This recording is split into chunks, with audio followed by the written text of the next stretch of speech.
The ranch had been dying since the spring of 1882. Thomas Aldridge stood at the edge of a cracked hardpan field at sunup, a foreclosure notice folded twice in his coat pocket, and he didn't move for a long time. He just stared at what was left. 3 weeks to come up with $700, or lose the land his father had broken his back to build. He had no money. He had no plan. What he had in a moment of desperation that would embarrass him later was a small advertisement placed in the Santa Fe Territorial Gazette. 4 lines. He'd asked for a capable woman willing to share a working frontier ranch. He'd meant a settler woman, a widow maybe, someone who knew hard ground and kept her expectations low. What he got instead was a young Apache woman who stepped off the stage on a Thursday afternoon in late March, carrying a canvas sack and a calm that felt like something earned. And she had carried with her something Thomas Aldridge didn't know he needed, a knowledge of this land so deep it could pull water from ground everyone else had written off as dead. What follows is the story of how suspicion became trust, how a dying ranch came back to life, and how one man had to risk everything to keep what finally mattered. Watch till the end. And if these frontier stories stay with you, take a moment to like and subscribe. It means more than you'd think. The morning was cold even for late March, a thin rime of frost still clinging to the fence posts. When Thomas came out to feed what remained of his cattle, he counted 11. There'd been 43 the spring before. The wells had failed the previous July, 2 of them in the same week, and the creek that had fed Aldridge land since before he could remember had narrowed to a brown trickle by August. Then nothing. The cattle had started dying in September, not dramatically but quietly, 1 or 2 going down in the dust each week, the way things died out here, without ceremony. Thomas was 32 years old, though he looked a year or 2 older than that, the sun having done its work on him early. He had the kind of face that was built for silence, not unhappiness, a straight jaw, dark eyes that didn't much give away what was behind them, big hands that were always dry and cracked at the knuckles from the cold. He'd come to the territory at 24 with his wife Clara, and they'd built the ranch up from the original claim together. Clara had died of typhoid 3 winters ago, and he'd thrown himself into the land the way a man does when he has nowhere else to put his grief. But the land had been failing him right back, and now the bank had put a clock on it. The Aldridge place sat on a wide shelf of the high desert in what was then southern New Mexico territory, not far from the Sacramentos. It was beautiful country in a hard way, the kind of place where the light came at a slant and turned everything gold for 20 minutes at sunset, and then the cold dropped hard. Thomas had tried everything he knew, new well casings, different pasture rotations, buying hay from the farms further north at prices that bled him. Nothing had stopped the slow bleeding of the place.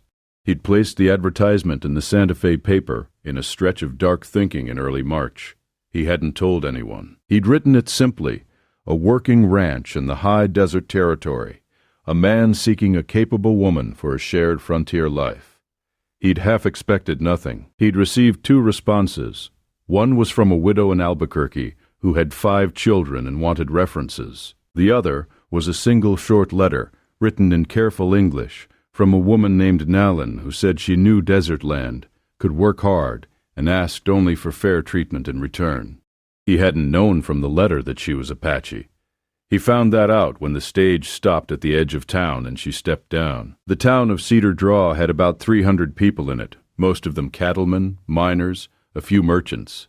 It was not a place that gave strangers a warm reception, and it gave this particular stranger something considerably colder. Thomas was standing at the stage stop when she came down the step, small and straight-backed, maybe 20 years old, with black hair pulled back and tied, wearing a simple cotton dress that didn't belong to any particular culture, and holding a canvas bag in both hands. She looked at the waiting crowd with level dark eyes and didn't blink at the muttering that started almost immediately. Thomas stood there for a moment with his hat in his hand, not knowing what to do. He'd thought of a dozen things to say on the drive in from the ranch. None of them were any good. He finally just said his name, and she said hers, and that was how they met. Nalin. She told him it came from the Chiricahua dialect and meant something close to graceful. He nodded like he understood, though he was barely keeping up. The drive back to the ranch was quiet, not uncomfortable exactly, just careful. He asked how far she'd traveled. She said from the Mescalero territory 2 days east. He asked if she'd eaten. She said she was fine. He pointed out landmarks along the road, the way a man does when he doesn't know what to say but feels the silence needs filling. And she watched the land with a kind of attention he'd seen in experienced trackers. Not passive, but reading. That first evening, she set her bag in the room he'd cleared for her near the kitchen and went out to the south paddock without asking, just walked out while he was starting supper. He watched from the doorway. She walked the perimeter of the field in a slow, widening circle, stopping here and there to press her hand flat against the ground or bend close to the dry brush. When she came back in, she sat down at the table and ate the meal he'd put out, and then she said quietly that there was still water under the south field. He told her the well had been dug out there twice and come up dry both times. She said the wells had been dug in the wrong places. He didn't argue with her. He was too tired for it. But he didn't believe her either, and she could see that. She didn't push. She just said, "You'll see," and went to bed. The first week was the hardest, not because of any single incident, but because of the steady, low-level friction of two people who didn't know each other, trying to share a small house on hard land. He left tools in the wrong places. She reorganized the pantry without asking, grouping the dried goods by plant family in a system that made no sense to him at first, but turned out to be logical once he understood it. He came in from the south field one afternoon and found her standing still in the kitchen, with her hand on the handle of a knife, not threatening anything, just holding it the way a woman holds something she's not sure she needs but isn't ready to put down. He looked at her. She looked at him. He said supper would be a while yet, and went back outside. After that, she kept the knife in her room, and he didn't mention it again, and something in the air between them eased. If you're still with this story, I'd ask you to stay. The part that changes everything is still ahead. What she did over the following weeks was not dramatic. There were no speeches, no grand moments that announced themselves. It was work, slow, specific, methodical, and it was the particularity of it that began to change Thomas Aldridge's thinking. She found the water first. On the fourth morning she walked the south field again with a peeled willow branch, the old Apache reading the land method her grandmother had taught her before the reservation years. Thomas followed at a distance, skeptical but with nothing better to do. She stopped at a spot about 40 yards from where the old well casing stood, scuffed the hardpan with her boot heel, and told him to dig here. He dug. At 11 feet, the ground turned dark.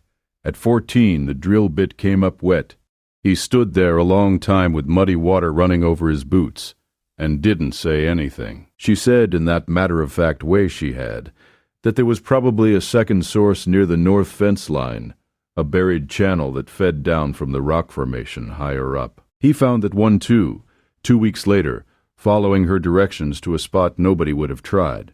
The cattle came next, the two steers that had been sickening all spring, losing weight, their coats rough and dull. The local veterinarian had come out in February and told Thomas it was probably something in the grass, advised culling them before it spread. Nalin spent a morning watching them move, looking at their eyes and gums, studying the ground they'd been grazing. She disappeared into the arroyos to the east for an afternoon and came back with dried bunches of creosote and something else Thomas didn't recognize.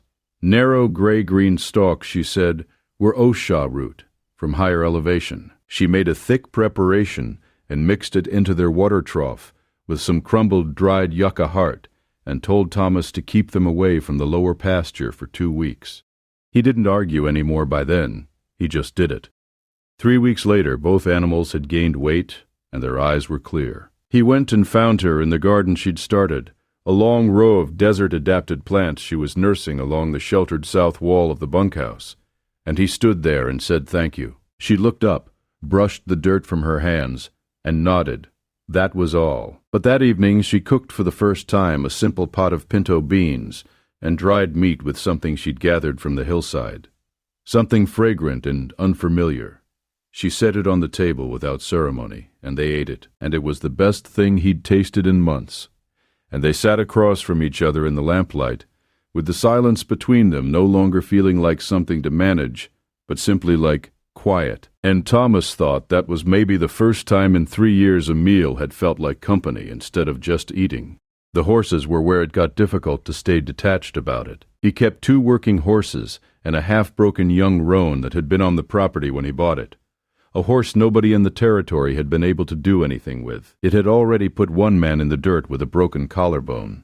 Thomas kept it penned and fed it out of habit more than hope. Nalin went into that pen one morning before he was even out of bed, and he came out to find her sitting on an overturned bucket a few feet from the roan, just sitting there, not doing anything. She did that for 4 mornings in a row. On the 5th morning she was standing beside the horse with her hand flat on its neck, and it was standing still. She told him later that her people had always understood horses as animals that read the emotional temperature of a person before they read anything else.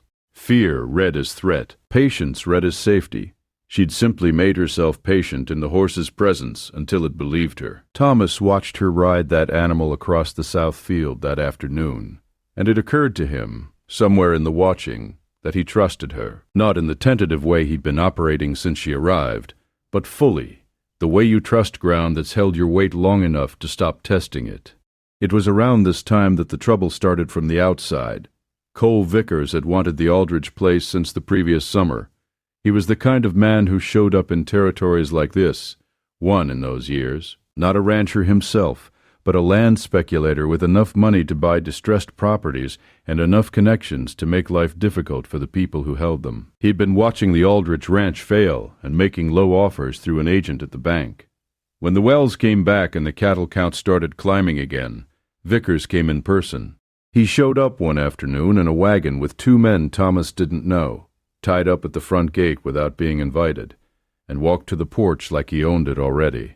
He wanted to know what had changed. He looked past Thomas at Nalin, who was carrying feed bags near the barn and didn't stop what she was doing. He said what he said with a tight smile and a thin civility that Thomas had seen before in men who were used to getting what they wanted.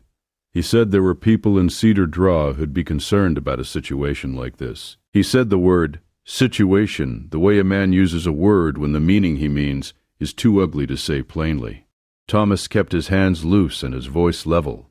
He told Vickers the ranch wasn't for sale, had never been for sale, and asked him to leave his property. Vickers went, but he looked back at Nalin as he turned, the way a man does when he wants to be understood without putting words to it. What followed over the next 3 weeks was the kind of harassment that left no obvious fingerprints. A stretch of north fence cut and cattle scattered. A dead coyote thrown into the water trough that fed the new well. 2 of his supply orders at the Cedar Draw General Store denied without explanation. Thomas came into town one morning to talk to the storekeeper and heard the word she'd been called in the street outside. And something settled hard and cold in him. That same week, a man named Burkett, who served as something between a land agent and an enforcer for Vickers, came to the ranch with a document he said gave Vickers a lien claim on the property dating from a loan to Thomas's father that Thomas had never heard of. Whether it was genuine or invented, it was the kind of thing that was hard to fight in a territorial court in 1882, without money and without friends on the bench. The foreclosure clock, which Thomas had almost run out on his own terms, was being reset by someone else's hands. He rode into Cedar Draw that evening, angrier than he'd been in a long time. He went to the bank, then to the county land office, and finally to the one lawyer in town he thought might be honest. He was there until after dark. When he came back, Nalin was in the kitchen, and she looked at his face and didn't ask any questions right away. She put a plate in front of him and sat across the table and waited. He told her everything, about Vickers, about the lien document, about what he'd heard in the street. She listened without interrupting. When he was finished, she said that she hadn't expected anything different from a town like this one, that she'd lived inside those expectations all her life, and they were his problem to reckon with, not hers. She said she didn't need protecting from words. She said what she needed, and what he needed, was someone to stand by what they'd built here, openly in front of people so it couldn't be pulled quietly out from under them. That was the turn of it. Not a dramatic speech, not a declaration, just that. Someone to stand. The confrontation came 4 days later, not because Thomas went looking for it, but because Vickers forced it. 2 of his men came to the ranch at midday with a claim document, and a sheriff's deputy who looked uncomfortable about the whole business. They said the lien gave them right of access to the property for assessment purposes. Thomas came out to the porch, and Nalin came and stood beside him, and the deputy, who was a decent enough man caught between money and what he knew was right, looked at the two of them and didn't move forward. What broke it was not a fist fight or a shootout. It was the ledger. Nalin had been keeping records from the beginning, carefully in a small cloth-covered journal she'd brought in her canvas bag. Water table measurements, marked in English, and in the Mescalero Apache reckoning by the moon's turn. Cattle health logs, planting dates, well yield in gallons. She had 3 months of documentation showing the land's recovery, the specific techniques used, the improvement in stock weight and condition. She had the name of every plant in English and in Chiricahua, and what it was used for. It was, as the deputy put it later to the lawyer who eventually used it, a clearer property record than most ranchers kept in their whole careers. The lien document Vickers had produced turned out to have been backdated. The lawyer proved it within 2 weeks by finding the original ledger at the Santa Fe Land Registry. The deputy, who'd witnessed what he witnessed, gave a statement. Vickers left the territory before any formal proceeding could be brought against him, which was how those things usually ended out here. Not clean, but finished. Thomas Aldridge stood at the gate of his land on a morning in late June and looked at what 3 months had made of the place. 41 cattle where there had been 11, 2 running wells where there had been none, a kitchen garden that was producing more than they could eat alone, a roan horse that had been ridden 3 times that week and come back calm. He went inside. Nalin was at the table writing in her journal, a habit she kept every morning. He stood in the doorway longer than he needed to, the way a man does when he's working up to something he's wanted to say for a while. He told her that he'd been thinking. He told her that what she'd done for this land was real and permanent, and that he was grateful in a way he didn't have the right words for. He told her that somewhere in the middle of all of it, he'd stopped thinking of the ranch as a thing he owned alone, and he'd like her to stop thinking of it that way too, if that was something she'd want. He put it plainly, and he said that he understood if it wasn't what she'd come here for, and that he wouldn't hold her to anything that had been said in an advertisement she'd answered before either of them knew what this would be. She put the pen down. She looked at him for a long moment with those level dark eyes that had looked at him since the first day and always seemed to know more than they showed. And then she said yes, simply and without ceremony, the way she did most things. She said yes, and that she'd been wondering how long he was going to take.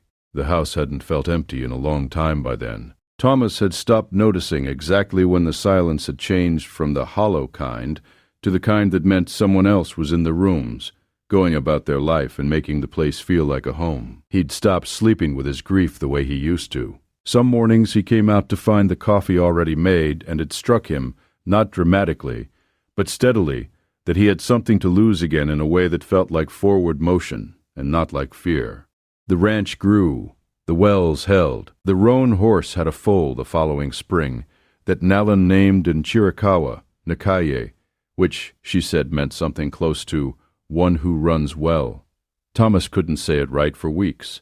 She thought that was funny. What began as a desperate advertisement in the territorial paper, and what turned into something neither of them had planned on or asked for, was by the end of that year simply the life they were living. No grand announcement. No ceremony beyond a quiet afternoon at the county clerk's office in Cedar Draw, where the same deputy who'd stood at their gate 3 months earlier shook both their hands and didn't make anything of it. For the first time since Clara, the house had stopped feeling like a reminder and started feeling like a place. That was enough. More than enough. If this story moved you at all, if you've ever watched something fragile come back to life through patience and skill, and the kind of courage that doesn't announce itself, leave a comment below and tell me what part stayed with you. And if you haven't subscribed yet, now's a good time. There are more stories like this one coming, and I'd like you here for them.